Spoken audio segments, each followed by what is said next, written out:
Toll is taking a big toll on the people of India. Sir, toll plaza पे persistent congestion, अटर mismanagement और over profiteering के चलते एक आम आदमी का अनुभव इनकन्वीनियंस से इनजस्टिस में बदल चुका है। और आज मैं उन्हीं सिटीजन्स की जो टोल प्लाजा पे हैरेसमेंट फेस करते हैं उनका मुद्दा आपके सामने रखना चाहूंगा। सर, मेरा पहला कंसर्न है tax burden on the citizen. Sir, incidence of tax related to roads and highways is very very high in India.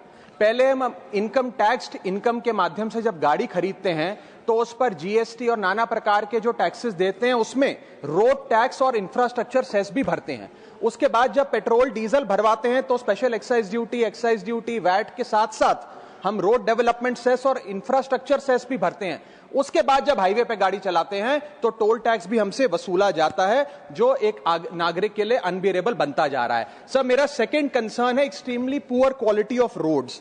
Sir, इतना टैक्स भरने के बाद हम उम्मीद करते हैं कि रोड की क्वालिटी अच्छी होगी, ड्रेनेज सिस्टम अच्छा होगा, लेन डीमार्किंग होगी, लाइटिंग होगी और सेफ्टी इंफ्रास्ट्रक्चर होगा, लेकिन यह भी हासिल नहीं होता और इसी के साथ साथ नेग्लिजिबल मेंटेनेंस का भी शिकार होना पड़ता है, जिसके चलते गड्ढे, पॉटहोल्स, ब्लैक स्पॉट्स और सरफेस डिफॉर्मिटीज देखी जाती हैं और हजारों लोग रोड एक्सीडेंट्स का सालाना शिकार होते हैं।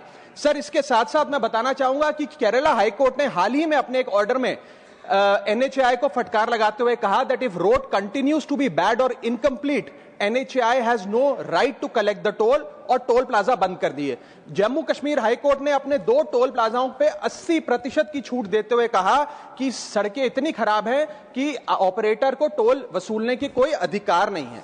सर, इसी के साथ साथ थर्ड कंसर्न है कंजेशन, ट्रैफिक जैम और delay at toll plaza. Sir, इतना पैसा देने के बाद भी अगर 30 से 40 मिनट टोल प्लाजा पे खड़ा होकर समय बर्बाद करना पड़े, लाइनों में लगना पड़े, तो क्या फायदा। Sir, highways are meant for seamless connectivity, seamless mobility, लेकिन टोल प्लाजा पे जो कंजेशन है उसकी कॉस्ट कौन कैलकुलेट करेगा। सबसे पहले गाड़ी ऑन रहती है, उसकी फ्यूल कॉस्ट, दूसरा आदमी का समय बर्बाद होता है, उसकी प्रोडक्टिव मैन पावर कॉस्ट, उसके साथ साथ शेड्यूल डिसरप्ट होता है, जॉब इंटरव्यू कैंसिल होता है, बिजनेस अपॉर्चुनिटी लूज होती है, एग्जाम कैंसिल होता है, उसकी अपॉर्चुनिटी कॉस्ट। इस तमाम कॉस्ट को अगर आप जोड़ेंगे तो पाएंगे कि एक invisible cost to our economy है जिसके बारे में कोई बात नहीं करता। इसके साथ साथ कई सारी लेन्स तो ऐसी हैं सर जिसमें लोग नहीं बिठाए जाते, बैरियर नहीं होते, जिसके चलते कंजेशन होता है। और मेरा चौथा कंसर्न कि फुल कॉस्ट रिकवरी के बाद भी टोल वसूला जाता है 20-20, 30-30 साल तक। सर, मैं ये कहना चाहूंगा कि ये एक लीगलाइज लूट है जिसे बंद करना चाहिए।